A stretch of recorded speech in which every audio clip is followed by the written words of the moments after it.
അങ്ങനെ 10 പൈസ പോലും മുടക്കാതെ മഹിയുടെ 20 MLA-മാർ നമ്മുടെ കയ്യിലായി. എല്ലാവരും പോന്നോ? ആരും എതിർപ്പൊന്നും പറഞ്ഞില്ലേ? ആരെതിർക്കാൻ? എതിർക്കുന്നവൻ അകത്ത് പോവില്ലേ? ആ പിന്നെ ഒരു കാര്യം സർ, കൃഷ്ണഗിരി ക്ലീൻ. ജയം മരിച്ചതോടെ എല്ലാവരും ഓടിക്കളഞ്ഞു. ഒരുത്തന്റെയും പൊടി പോലുമില്ല.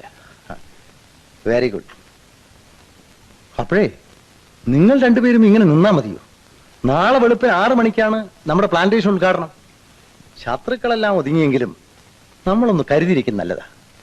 2-3 വണ്ടി പോലീസ്, അതും വിശ്വാസമുള്ളവർ മാത്രം. 5:45 തുടങ്ങി 6 മണി വരെ പൂജ. 6 മണി കഴിഞ്ഞാൽ ആദ്യത്തെ തൈ ഞാൻ നടും, രണ്ടാമത്തെ തൈ ബോംബെക്കാരൻ. പറഞ്ഞതുപോലെ അവർ ഹോട്ടലിൽ വന്നിട്ടുണ്ട്. വൈകിട്ട് അവർക്കൊരു പാർട്ടി കൊടുക്കണം. ശരി കേട്ടോ സാറേ, മഹി ഇങ്ങനെ ആശുപത്രിയിൽ ഇട്ടിരിക്കുന്നത് നല്ലതല്ല. അയാൾക്ക് പറയത്തക്ക അവശത ഒന്നുമില്ല.